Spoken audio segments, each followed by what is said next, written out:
made of wisdom, beauty, it's me, it's me, it's made of wisdom, beauty, it's me, it's me, it's made of wisdom, beauty, it's me, wisdom, beauty, la la la, all over the ocean, all over the sea, all over the ocean and the deep blue sea, all over the ocean, all over the sea, all over the ocean and the deep blue sea. Yan mga bata, lumakas ba ang inyong mga pangangatawan? Opo!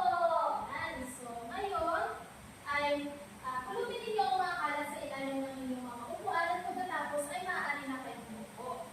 Ngayon, sino ang makakapagbigay sa akin ng mga alituntunin sa loob ng paaralan? Desiree, makinig sa guro. Makinig sa guro. Ano ka, Rosalie?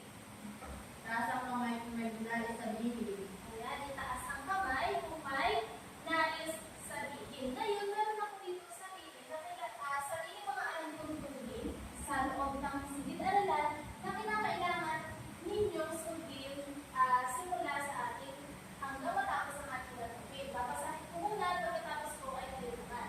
Mga alituntunin sa silid-aralan. Mga alituntunin sa silid-aralan. Makinig ng mabuti sa guro. Makinig ng mabuti sa guro. Magbigay galang sa isa't isa. Magbigay galang sa isa't isa. Itaas ang kamay kung may nais sabihin o isagot. Itaas ang kamay kung may nais sabihin o isagot. Iwasang makipag-usap sa inyong katabi kung hindi nararapat. Iwasang may pag-usap sa inyong katabi kung hindi nararapat. Pananatiling malinis ang silid-aralan. Panatilihin malinis ang silid-aralan. Ngayon, inaasahan ko na ang mga ito ay inyong susundin simula hanggang matapos ang ating gagawin ngayon. Ngayon naman, meron ako dito mga salita na inihanda na maaari natin makasalamuha mamaya sa ating gagawin. Babasahin muna at pagkatapos ay kayo naman. Nadala. Nagala.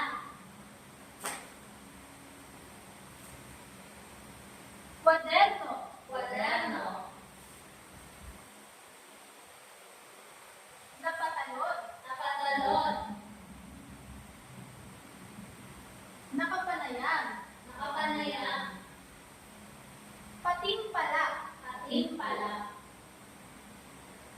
At sa grupong ito, kayo ang bumasa naman. Nadala. Nagala. Kwaderno. Kwaderno. Napatalon. Nakatalon. Nakapanayam. Nakapanayam. Patimpala. Patimpala. Ngayon, sa kabila naman, at kayo ay bumasa. Nagala. Nagala. Kwaderno. Kwaderno. Napatalon. Nakatalon. At nakapanayam. Nakapanayam. Patimpala. Patimpala. Yan.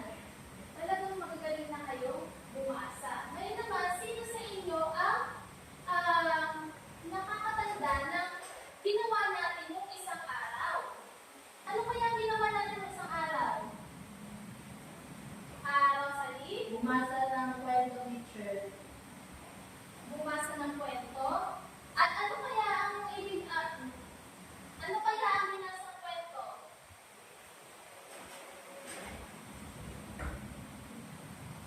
Ngayon, malalaman natin kung ano talaga, kung talagang naintindihan ninyo ang ating pinag-aralan o ang ating pinag-usapan kahapon. Yan. Ngayon, babasahin ko ano to, ano natapos ay kayo naman. Basahin mabuti ang teksto at sagutan ang mga sumusunod na tanong. Basahin mabuti ang mga teksto at sagutan ang mga sumusunod na tanong. Ngayon, narito ang teksto na ating babasahin. Ayan, sabay-sabay natin babasahin mga bata, ha?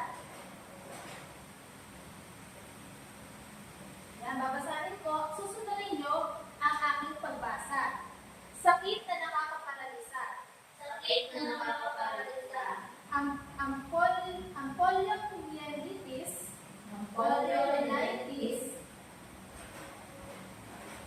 O mas kilala natin sa tawag na polio. O mas kilala natin sa tawag na polio. Mas kilala natin sa tawag na polio. Ay isang mapanganib na nakakahawang sakit Ay isang mapanganib na nakakahawang sakit na dulot ng poliovirus. na dulot ng poliovirus. Ito ay nakakapasok sa katawan ng tao Ito ay nakakapasok sa katawan ng tao sa pamamagitan sa pamamagitan ng bibig. ng bibig. Ang poliovirus Ang poliovirus ay nakukuha sa dumi ng tao. ay nakukuha sa dumi ng tao. Ito ay nakapapasok sa katawan at naipapasa sa iba't tao. Ito ay nakapapasok sa katawan at naipasa sa ibang tao. Yan. Upang maiwasan ang pagkakasakit ng polio, Upang maiwasan ang pagkakasakit ng polio, hinihikayan ng pamahalaan hindi kaya ng pamahalaan ah, sa pamamagitan ng Department of Health sa pamamagitan ng Department of ang Health lahat ng mga magulang na papakulangan ng kanilang mga anak ang lahat ng mga magulang na mababangan ng kanilang mga anak ng inactivate polio vaccine ng inactivated polio vaccine or IPV. or IPV. Ang bakunang ito ay nakatutulong upang mahadlangan ang pagpasok ng poliovirus sa katawan ng tao. Ang bakunang ito ay nakatutulong upang mahadlangan ang pagpasok ng poliovirus sa katawan ng tao. Ayan ngayon, base sa ating binasa, ay sasagutan natin ang mga tanong. Mayroon akong nilagay ng mga show me board sa inyong mga lamesa at ang gagawin ninyo ay susulat ninyo ang inyong mga sagot dito. At pag bilang ko ng tatlo ay itataas ninyo. Ayos, naintindihan ba mga bata? Opo! Ayan, ngayon babasahin ko ang tanong at pagkatapos ko ay kayo naman. Ano ang pamagat ng tekstong binasa?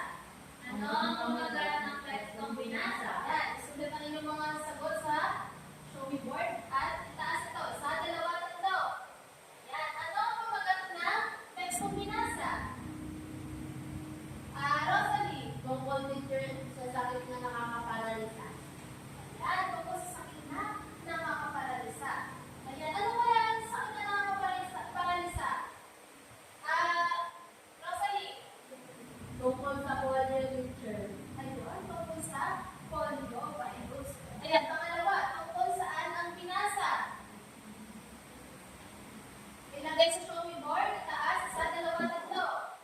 Ayan. Desiree, ano ang iyong kasagutan? Tungkol sa sakit ng polio guro.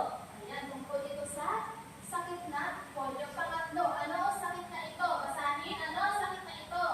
Ano ang sakit na ito? Ayan, ilagay yung mga sagot sa show me board at itaas, isa, dalawa, tatlo. Rosalie, ano sagot? Ito ay isang kapanganib at nakakahawang sakit na dulot ng poliovirus po. Ayan, tama ang inyong mga sagot. Pang-apat, babasahin ko, paano nakukuha o naipapasa ang nakakahawang sakit na polio? Paano nakukuha ang nagpapasa o nakakahawang sakit ng polio? Ayan, itagay niyo mga sagot sa show me board. Isa, dalawa, tatlo. Ayan, ngayon, Desiree, ano ang iyong mga sagutan? Ito ay nakukuha sa dumi ng tao. Ito ay maaari din kumalat sa pamamagitan ng pagkain at inumin guro. Ayan, tama ang inyong kasagutan. Ngayon, sa panglimang katanungan, paano maiiwasan ang sakit ng polio? Basahin ang panglimang tanong. Paano maiiwasan ang sakit ng polio? Yan, ilagay ang inyong mga kasagutan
Ginagamit na panulat sa anumang uri ng papel.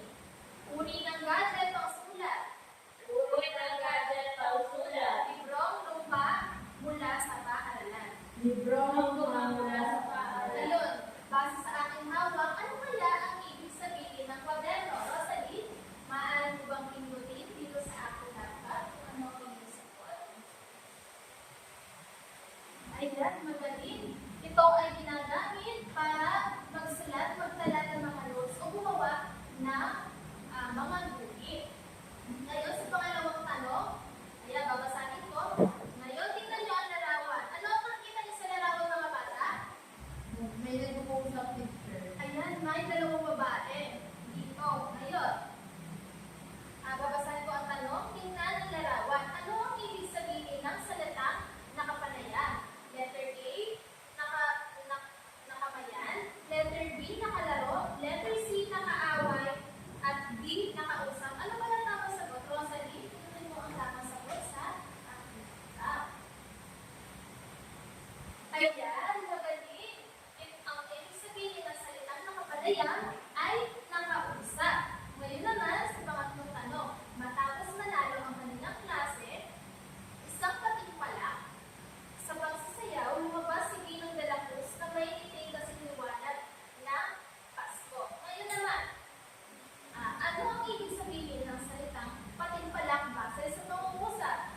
Letter A, kompetasyon o paligsahan. Letter B, nararamdaman ng isang tao. Letter C, pagsasagawa ng takdang alin. At letter D, asignatura sa paaralan. Rosalie, ano sagot? Ayan, magaling, Rosalie. Ang ibig sabihin nito ay kompetasyon o paligsahan. Ngayon naman, sa pang-apat, base sa, ngayon may gagawin ako dito sa harapan at huhulaan ninyo kung ano ba ang ibig sabihin nito. Ngayon, gagawin ko na. Yan. Ngayon, base sa aming ginawa, ano ang ibig sabihin ng salita pagtalon? Yan, babasahin ko mga pamimilian. Letter A, pagpapataas ng kamay mula sa lupa gamit ang paa. Letter B, pagpapataas ng katawan mula sa lupa gamit ang mga paa. Letter C, pagpapataas ng ulo mula sa lupa gamit ang paa. O letter D, pagbaba ng katawan mula sa lupa gamit ang mga paa. Ano kaya ang sagot? Yan, Rosalie.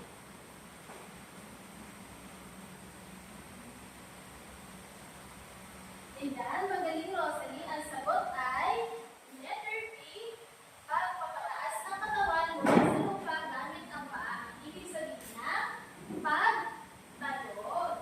Ayan. Ngayon naman, dahil na nalalapit na ang Pasko, ay meron tayong babasahin na nangyari na kwento.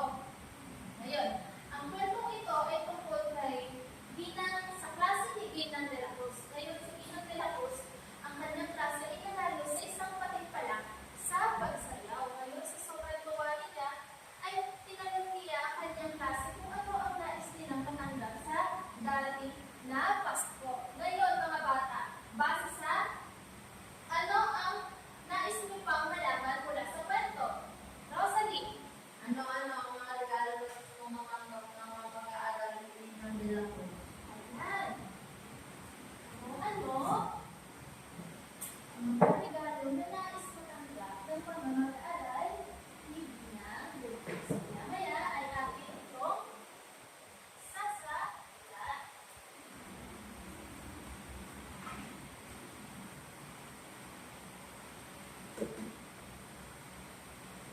Ayan. Ngayon, ito ang ating babasahin kwento. Ang pamagat ng kwento ay mga regalo ni Ginang de la Cruz. Kayo mga bata, mga regalo ni Ginang de la Cruz. Ayan, ngayon babasahin ko.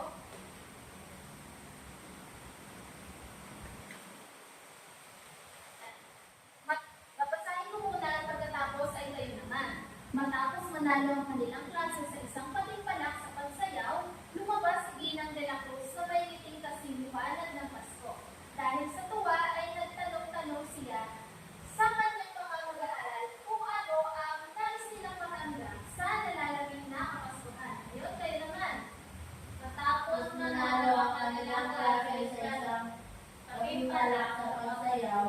Lumabas si Ginang de la Cruz na may mitig kasi liwanag ng Pasko. Dahil sa tuwa ay nagtanong-tanong siya sa kanyang mga mag-aaral kung ano ang nais nilang matanggap sa nalalapit na ang Paskuhan. Yan. Saan na nanalo ang mga mag-aaral? Sa Patimpala. Yan, nais na sa isang patimpala. Ngayon, walang kaalam-alam ang mga mag-aaral na ibibigay ito ng kanilang guro ng palihim sa kanilang mga tahanan. Kinuha niya ang kanyang kwaderno, isinulat ang bawat sagot mula sa 30 mag-aaral. Ngunit bago pa man ang hiling na regalo, inisa-isa niya muna kung saan nakatira ang mga bata. Ngayon, kayo naman. Walang kaalam-alam ang mga mag-aaral na ibibigay ito ng kanilang guro ng palihim sa kanilang mga tahanan. Kinuha niya ang kanyang kwaderno at isinulat ang bawat sagot mula sa kung mag-aaral. Ngunit bago pa man ang hiling na regalo, inilista muna niya kung saan nakatira ang mga bata. Tatlo ang nakatira sa poblasyon, 7 sa Tabinay, 5 sa Dulangan, 5 rin sa Sabang at 10 naman ay taga Santo Niño. Yan, babasahin ko muna at pagkatapos ko ay kayo naman. Tatlo ang nakatira sa poblasyon, 7 sa Tabinay, 5 sa Dulangan, 5 rin sa Sabang, at 10 naman ay taga Santo Niño. Sunod niya ang ilista ang hiling ng mga mag-aaral. Ayon sa kanyang mga nakapanayam, 12 ang may gustong bagong sapatos, 8 naman ang nais ng laruan, 5 ang nangangarap ng bagong damit, 3 ang humiling ng pera, at 2 naman ang gustong makatanggap ng bagong bag. Ngayon kayo naman. Tatlo ang nakatira sa poblasyon, 7 sa Tabinay, 5 sa Dulangan, 5 rin sa Sabang, at 10 naman ay talaga Santo Niño. Sunod niya ang inilista ang hiling ng mga mag-aaral ayon sa kanyang mga kapanayam. 12 Ang may gusto ng bagong sapatos, 8 ang nais ng laruan, 5 ang nangarap ng bagong damit, 3 ang humili ng pera, at 2 naman ang gusto makatanggap ng bagong bag. Yan. Ginamit ni Ginang de la Cruz ang tala na ito para dalawin kung paano niya maipapadala ng lihim ang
makapanay ang mga bata.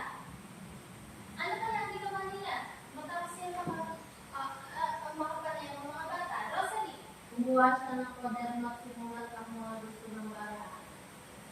ayan, kuha siya ng kwaderno at isinulat ang gustong regalo ng mga bata. Ngayon, batay sa kwento, pare-parehas ba ang mga naging sagot ng mga bata?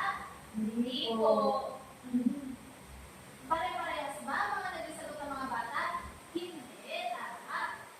Ngayon, upang ano kaya ang maaari natin gamitin upang maging maayos ang datos ng mga nilista ni Gina de la Cruz sa kanyang kwaderno? Ano kaya ang maaari natin gamitin? Rosalie, Bar graph po. ayan, gagamit tayo ng isang bar graph. Ano kaya ang ibig sabihin ng bar graph? Desiree, Ang bar graph ay isang graph na naglalahad ng mga datos upang ikumpara ang dalawa o higit na mga bagay. yan. Mga bata, basahin nyo nga ito. Ang bar graph ay isang uri ng graph na naglalahad ng mga datos upang ikumpara ang dalawa o higit pang mga bagay. Yan. Kaya mga bata, meron ako dito, halimbawa, ng bar graph batay sa ating kwento. Batay sa ating kwento na pinasa kanina.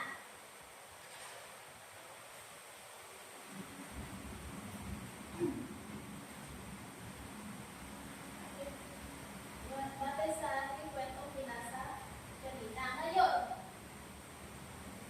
mga bata, ito ay mga bata, tingnan ang nasa unahan. Ito ay isang halimbawa na, ano kaya ito? Bar graph Ayan, po. ito isang halimbawa ng bar graph. Ngayon, base dito sa bar graph na ito, ano kaya ang pamagat nito? Ano kaya ang pamagat ng bar graph? Rosalie. Ilang ng regalong nais mo tanggap ng mga mag-aaral sa Pasko. Ayan, ito ang pamagat ng bar graph na ito ay bilang ng regalong nais matanggap ng mga mag-aaral sa Pasko. Ngayon, base sa bar graph, ano kaya ang mga nais matanggap ng mga mag-aaral sa Pasko? Desiree, Sapatos, laruan, damit, pera at bagong baguro. ayan, sapatos, laruan, damit, pera at bagong bag. Ngayon, base sa ating graph dito, ilan kaya ang nakatanggap ng sapatos? Desiree, 12 guro. ayan, 12 ang nakatanggap ng sapatos. Tama? 12 ang nakatanggap ng sapatos. Ilan naman ang nakatanggap ng laruan? Desiree, 8 guro. yan, 8 laruan. Ilan naman ang nakatanggap ng damit? Rosalie, 5 po. ayan, 5 damit. Ngayon, ang pera naman kaya, ilan na nakatanggap? 3 po, 3 pera. At bag, ilan kaya nakatanggap ng bag? 2 guro. 2 ang nakatanggap ng bag. Ngayon, base mo, tumingin muli sa ating bar graph. Ngayon, ano kaya ang ano kaya ang bagay na ang mga bata ay nakatanggap na pinakamarami? Ano ang pinakamaraming regalo na nakatanggap ang mga bata? Desiree, Sapatos, guro. ayan, sapatos ang nakatanggap ng pinakamaraming bilang na nakatanggap ng mga bata. Bakit mo kaya nasabi na sapatos base sa ating bar graph? Dahil ito ang Yan po ang pinakamaraming guro. Yan po ang pinakamataas. ayan, tama, dahil ito ang pinakamataas. Ngayon naman, ano kaya regalo ang nakakuha ng pinakamakaunti ang nakatanggap? Desiree, Bag po. ayan, bag ang nakakuha ng pinakakaunti nakatanggap. Paano ko nasabi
Opo. Ayan, bakit nilalagay madali sa inyo? Rosalie, bakit? Dahil naipakita ko ito ng malinaw sa unang barda. Ayan, dahil na ipakita ito sa atin ng malinaw ng bar graph. Ngayon, base sa ating ginawa, paano nabibigyan kahulugan ng bar graph? Rosalie, Nabibigyan ang kahulugan ng barda ayon sa pagkukumpara ng mga datos o impormasyon na nakapaloob dito. ayan. Ngayon, nais ko na ito ay inyong basahin. Sabay-sabay, mga bata, Nabibigyan ang kahulugan ng barda ayon sa pagkukumpara ng mga datos o impormasyon na nakapaloob dito. Ayan. Ngayon, dumako naman tayo sa pangalawa. Dumako naman tayo sa pangalawa. Ngayon, babalikan natin ang kwento, mga bata, ha? Babalikan natin ang kwento. Ngayon, maliban sa regalo, ano ba ang itinala ng ginang nilangkos, mga bata? Ano ba? Desiree. Tirahan ko ng mga mag-aaral ko. Ayan, bago ko man niya itinala ang kanilang mga regalo, ay itinaya niya ang kanilang mga tirahan ng mga bata. Ngayon, bakit kaya niya inilista ang mga tirahan ng mga bata? Desiree, Dahil gusto niyang dalhin ng mga regalo sa kanilang nilang bata. ayan, dahil gusto nila, nais nila, dahil ang mga regalo sa kanilang mga bahay. Base sa kwento, pare-parehas ba ang tirahan ng mga mag-aaral? Hindi po. Hindi po. Ngayon, ano kaya ang maaari natin gamitin upang maipakita ng ayos ang datos na inilista hindi ng nilabos sa kanyang kwaderno na tirahan ng mga bata? Bar graph, guro. Ngayon, ano nga ulit ang ibig sabihin ng bar graph? Ang bar graph ay isang uri ng graph na naglalahat ng mga datos upang ikumpara ang dalawa o higit pang mga bagay. Ayan, tama kayo. Nandito na naman ang isang halimbawa ng bar graph.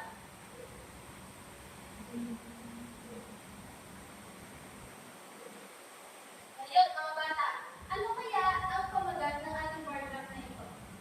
Desiree, Tirahan ng mga mag-aaral ni Ninang Bilang Cruz. ayan, tirahan ng mga mag-aaral ni Ginang de la Cruz ang pamagat ng bar graph. Bar graph na ito. Ngayon, saan kaya nakatira ang mga mag-aaral ni Ginang de la Cruz? Ang mga lugar. Rosalie, Sa poblasyon sa Binay, Dulang, Sabang at Santo Niño po. ayan. Ngayon, mga bata, ilan kaya ang mga mag-aaral na nakatira sa poblasyon? Tatlo po. Ayan, sa poblasyon ay may tatlo. Sa Tabinan kaya, ilan? 7 po. Pito sa Tabinay. Sa Bulangan kaya, 5 po. ayan, may 5 sa Bulangan. Sa Sabang, ilan? 5 rin po. 5 rin ang nakatira sa Sabang. At huli, sa Santo Niño, ilan ang nakatira sa Santo Niño? 10 po. Ayan, may 10 mga mag-aaral na nakatira sa Santo Niño. Ngayon, pare-parehas ba ang mga naging sagot ng mga bata? Pare-parehas ba? Meron po parehas na ng hindi. Meron parehas at merong hindi. Ngayon,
Ayan. Bakit kaya madali para sa inyo na ibigay ang kahulugan ng draft na ito? Dahil na ipapakita po dito ng malinaw. Graph sa bar graph. Ayan, naiipakita ng malinaw po na bibigyan ko ng bar graph na malinaw. Ngayon, paano natin nabibigyan ang kahulugan ng bar graph? Desiree, Nabibigyan kahulugan ng bar graph ayon sa pagkukumpara ng mga datos o impormasyon na nakapaloob dito. ayan, magaling. Yan. Maintindihan niyo ba ang ating pinag-usapan mga bata? Opo. Yan. Ngayon naman ay ipapakat ko sa kayo sa tatlo. Yan. Pero bago muna yan, ay meron ba kayong alam na mga alituntunin sa loob sa isang grupo? Desiree, magbigay lang isa. Makipagtulungan po sa kagrupo. Ayan, makipagtulungan sa grupo. Ngayon, meron ako dito, inihanda ng alituntunin sa loob ng grupo na kinakailangan ninyong sundin sa ating, sa inyong gagawin mamaya. Ngayon, babasahin ko pagkatapos ko ay kayo naman, mga alituntunin sa grupo. Mga alituntunin sa grupo. Sumunod sa leader. Sumunod sa leader. Grupo. Ng grupo. Pumunta sa lugar ninyo ng tahimik. Pumunta sa lugar ninyo ng tahimik. Maging responsable sa isa't isa. Maging responsable sa isa't isa. Makinig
nanay, tatay, anak, lolo, at lola. Sino ang miyembro ng pamilya na nakatanggap ng pinakamaraming regalo? Ang kanyang anak po. Pang-apat, sino ang miyembro ng pamilya na nakatanggap ng pinakakaunting regalo? Ang lola po. Ikumpara ang regalo na tanggap ng tatay at lola. Higit na mas marami ang natanggap na regalo ng tatay kaysa sa lola. Yan, maraming salamat, Ma'am Katuna. Ngayon ay tingnan natin kung tama ba ang kanilang mga sagot. Kaya, basta bar graph na naibigay sa kanila. Yan, number 1, kung saan ang bar graph bilang regalo ay sa miyembro ng pamilya, tama ang kanilang mga sagot. Ngayon, pangalawa, sino-sino ang miyembro ng pamilya na nakatanggap ng regalo? Basta sa bar graph, nanay, tatay, anak, lola, at lolo, tama ang kanilang mga sagot. Sino ang miyembro ng pamilya na nakatanggap ng pinakamaraming regalo? Basta sa bar graph ay ang anak, tama. Pang-apat, sino ang miyembro ng pamilya na nakatanggap ng pinakakaunting regalo? Ang naging sagot nila ay lola, tama ang kanilang sagot. Pamilya, kung para ang regalo na tanggap ng tatay at lola. Hindi na mas marami ang natanggap ng regalo ng tatay kaysa lola. Tama ang kanilang mga dito sa sagutan. Sila ay nakakuha ng 5.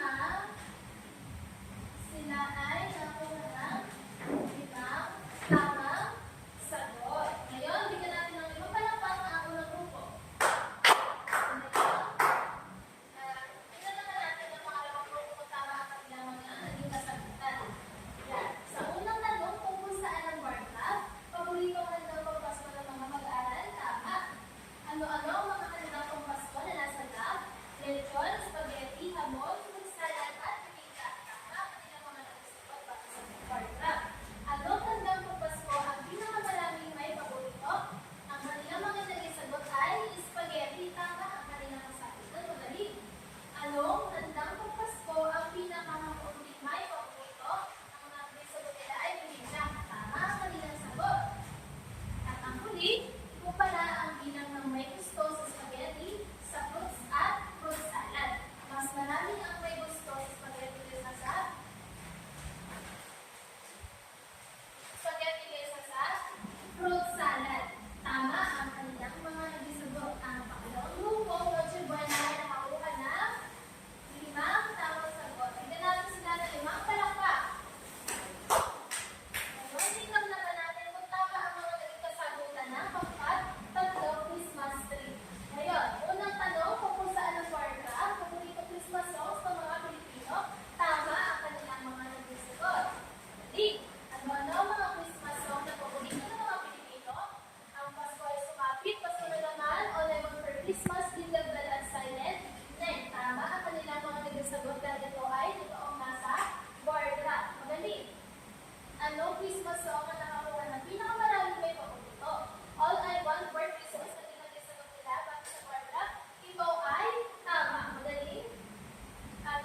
maging sagot ay bilang ng palamuti sa Christmas tree base sa bar graph na ito.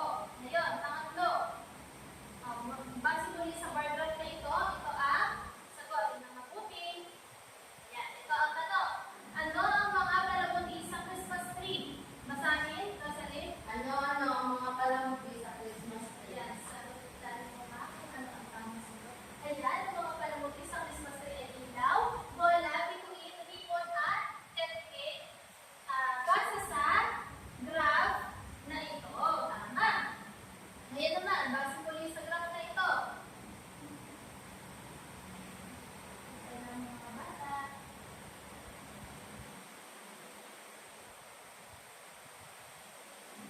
Yan. Sino gustong sumagot? Basahin. Leslie, ano ang palamuti na nakukuha ng pinakamalaking bilang? Ayan. Ano ang palamuti base sa kailan? Bola at ribbon. Ngayon, muli, base sa graph na ito, pagbasta muli. Yan. Yan. Ano? Ayan. Sino gusto sumagot? Rosalie. Ano ang palamuti na nakakuha ng pinakaunting bilang? Yan. Rosalie. Tama. Bituin. Ano ang kuha ng kakaunting bilang? Ngayon, sa muli, katanungan, mustan muli ang bar graph. Yan. Ngayon, masahin ang tanong at sagutan. Leslie, ano ang tamang pagkukumpara sa bituin at ribbon? Yan. Ano ang tamang pagkukumpara sa bituin at ribbon? Magaling. Ang sagot ay higit na mas marami ang bilang ng bituin kaysa sa ribbon. Magaling mga bata. Ngayon mga bata, paano nga natin muli bibigyan kahulugan ang bar graph? Paano natin nabibigyan kahulugan ang bar graph mga bata? Nabibigyan ang kahulugan ng bar graph ayon sa pagkukumpara ng mga data sa impormasyon na nakalagay dito. Yan, magaling. Basahin nga muli, sabay-sabay. Nabibigyan ang kahulugan ng bar graph ayon sa pagkukumpara ng mga data sa impormasyon na nakalagay dito. Ayan. Ngayon, base sa ating napag-aralan ngayon, ay mga bata nais niyo bang maglaro?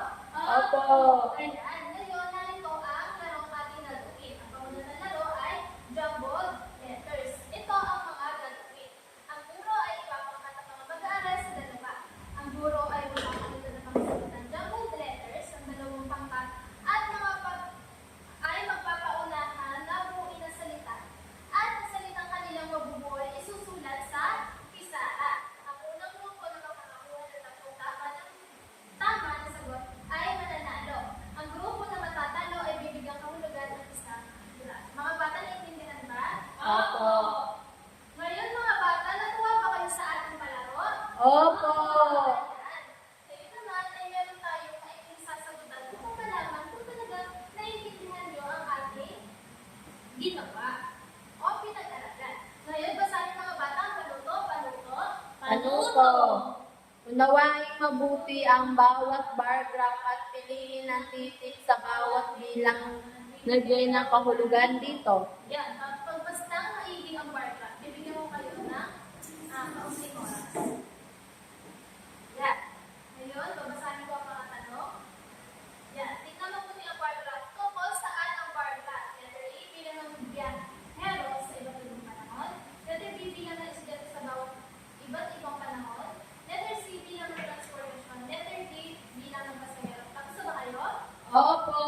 Pangalawa, anong transportasyon ang may pinakamaraming biyahero? Letter A, jeepney. B, kotse. C, motorsiklo. D, bus. Tapos ba kayo? Opo.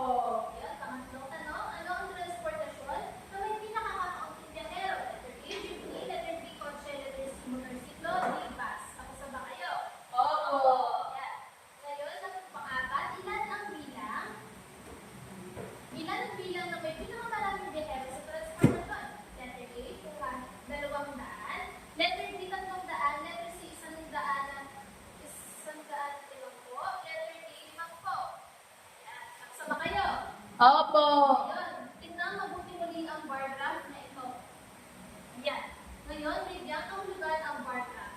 Ilagay ito sa inyo